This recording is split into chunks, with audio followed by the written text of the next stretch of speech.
Bien, vamos a generar especialmente un debate sobre hacia dónde tiene que ir la educación física, dónde queremos que se sitúe.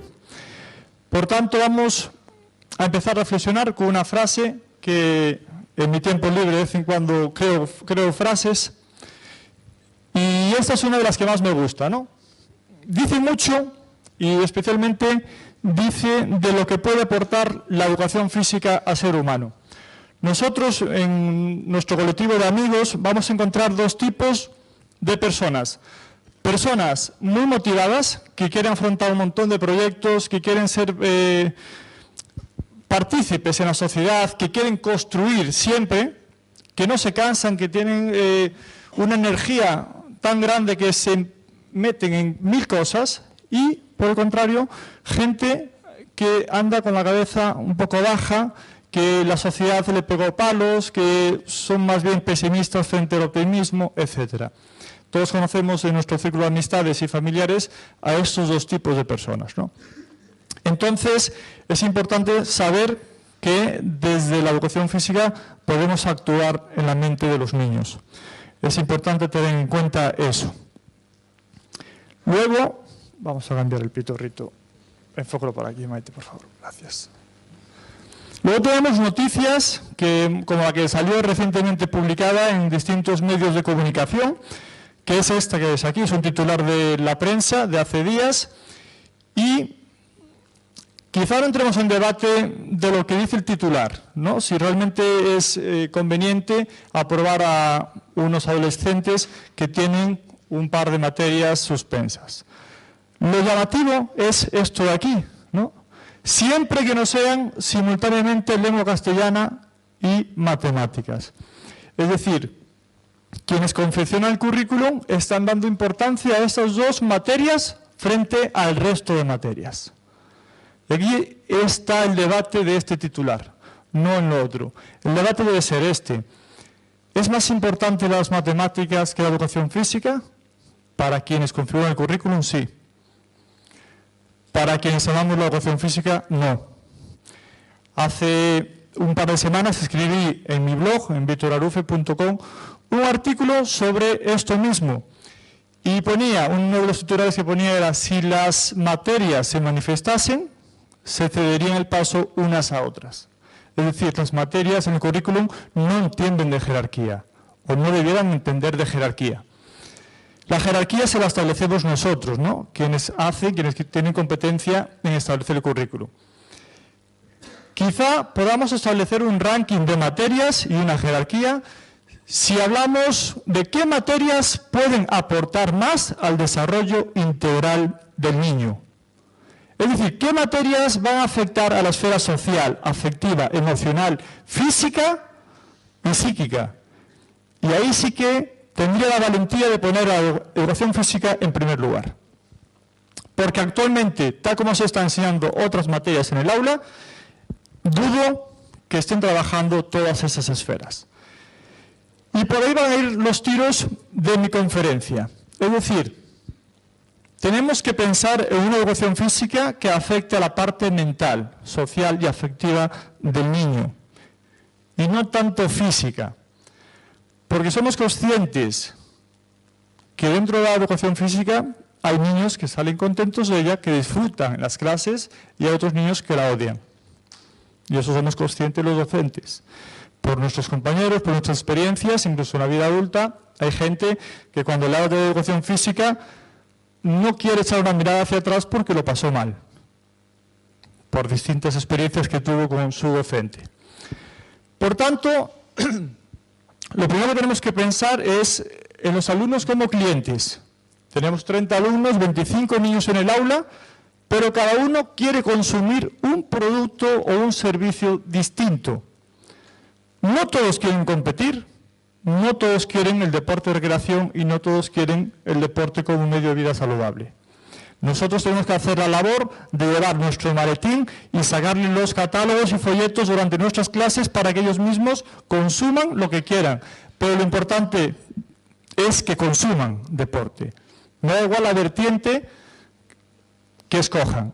Me da igual que vayan 3 días a correr por un paseo marítimo, por un parque, me da absolutamente igual.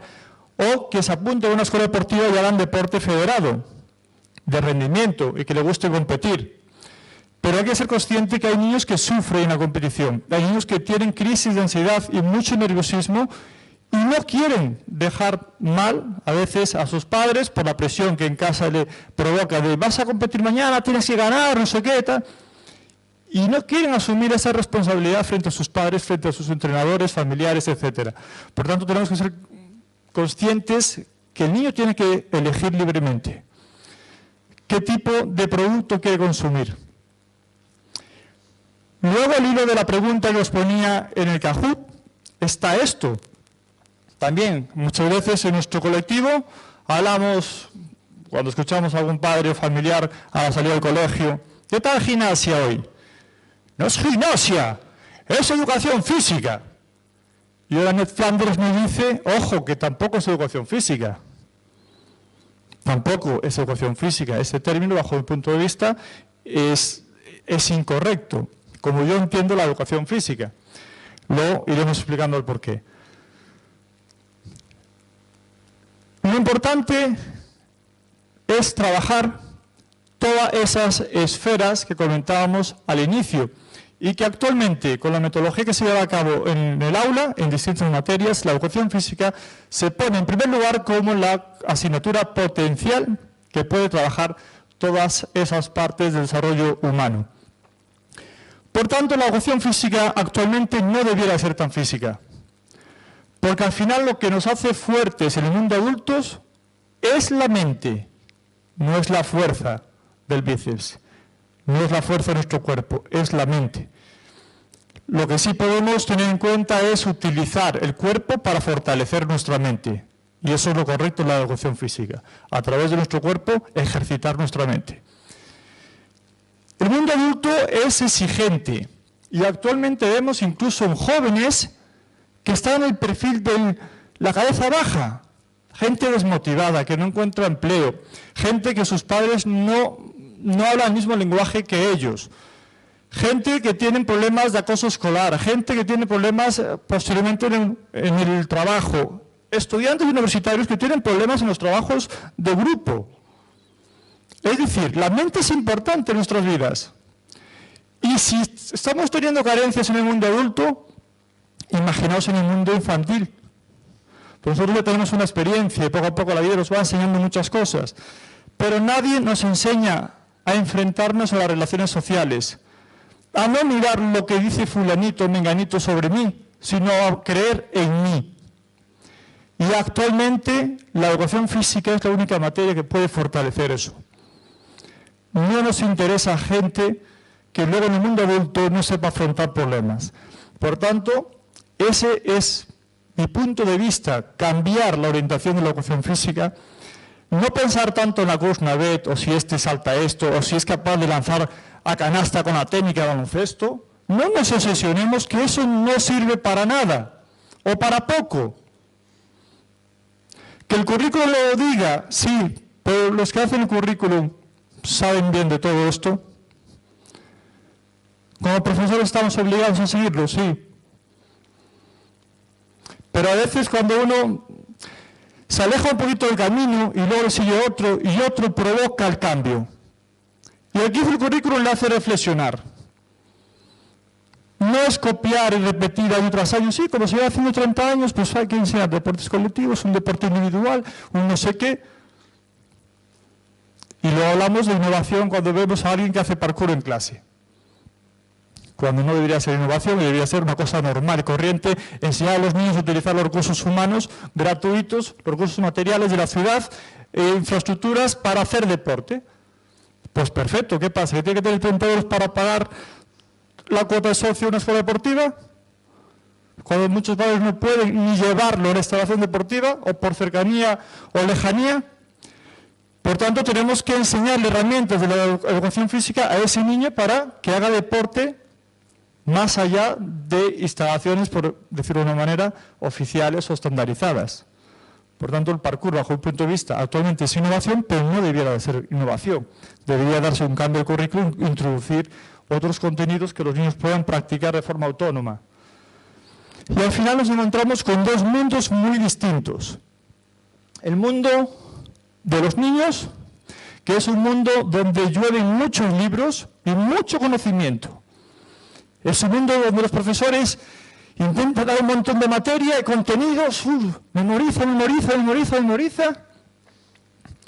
para que después, con el paso de los años, no nos acordemos de los ríos que hemos estudiado, ni cuál era el pico más alto de España, ni las capitales de ciudad de Europa, ni sabemos hacer derivadas, ni integrales, ni trigonometría, incluso sin mepetas, ni multiplicar dos números con dos decimales.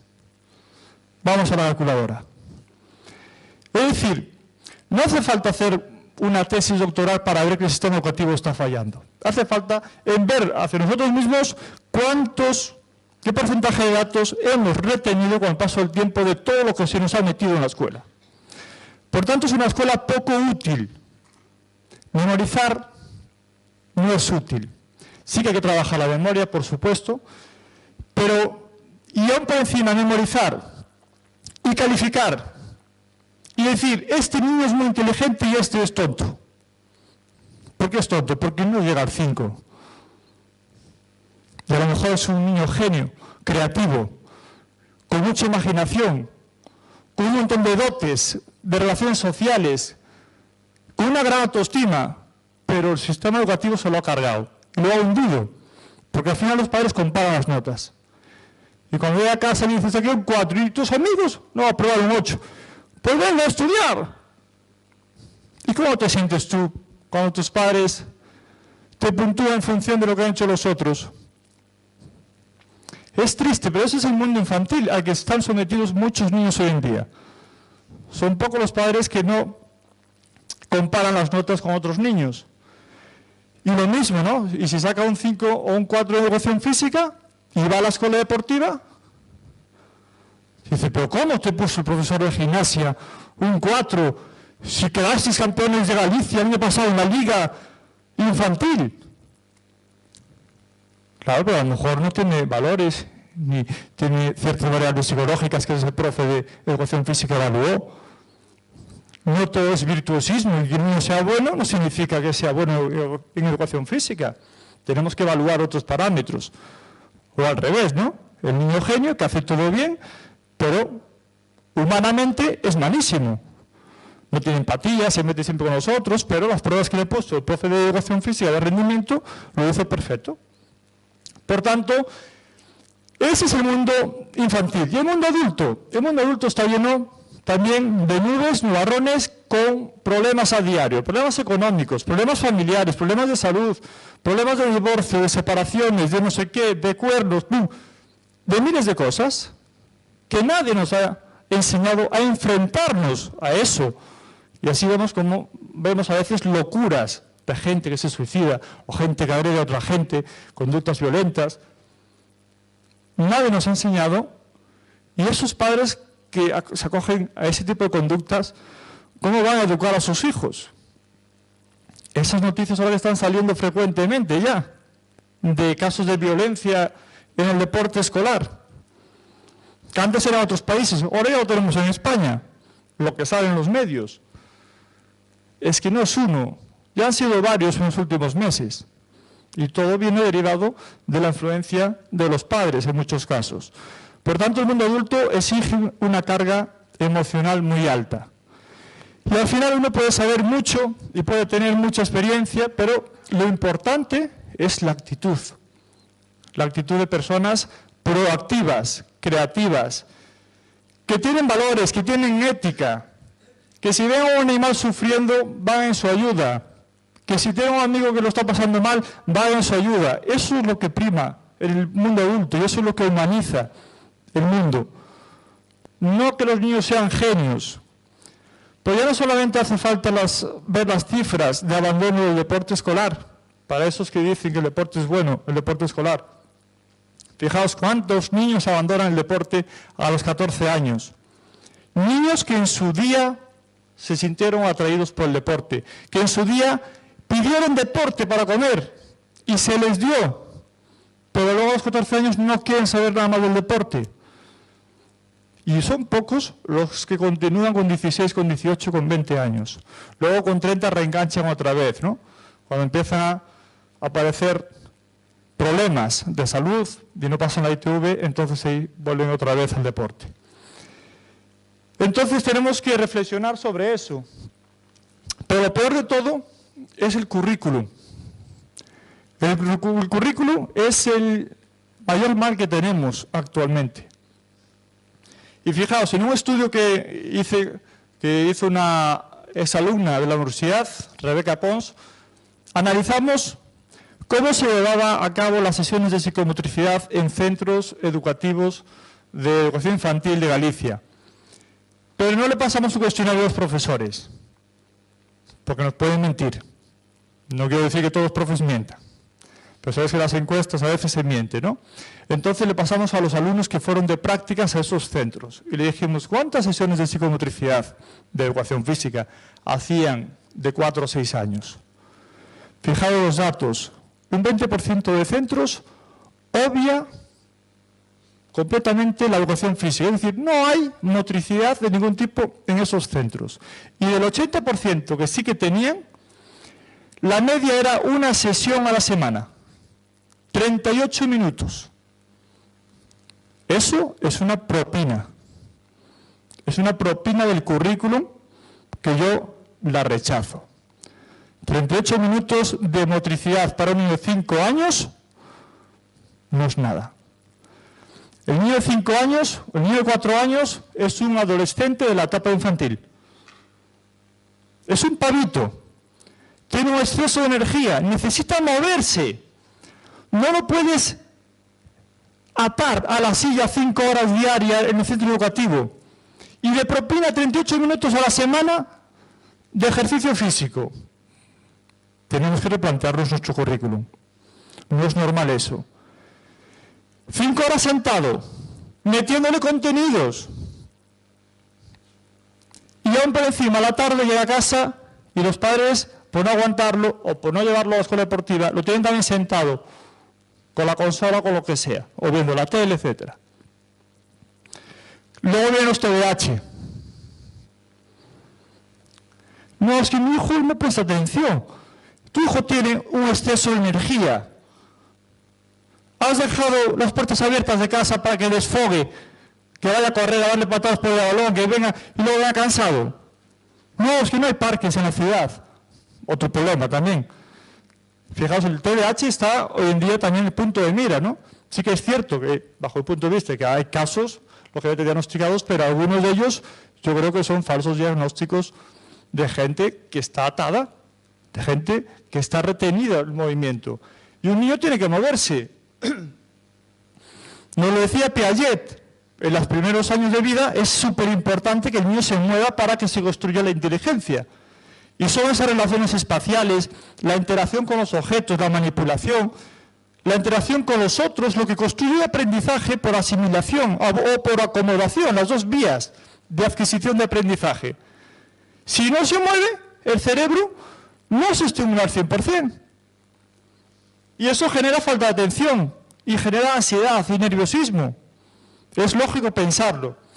Después de infantil, el currículo nos sigue dando propina 2 horas de educación física. Al final, bueno, el tiempo efectivo, sabéis que se reduce a 30 minutos más o menos. Por tanto, estamos ante un posible desprecio a uno de los fármacos más potentes del mundo, el fármaco del deporte, ¿no? Y ahí es donde entra en juego los numerosos beneficios de nuestro fármaco, que no puede ser suplido por ninguna pastilla. Algunos autores ya han hecho estudios y lo han comparado, por ejemplo, con antidepresivos, con aspectos de relajación, de tranquilidad, etc. Es decir, el deporte, la práctica de ejercicio físico nos puede dar muchos beneficios. Pero no solamente los físicos, sino yo me quedo más con los psíquicos y con los sociales y afectivos. Aquí siempre cuento el caso de un profesor de Cataluña que me comentó que él tenía a una serie de adolescentes con muy malas notas, de esos que los padres no confían en ellos, no apuestan en ellos.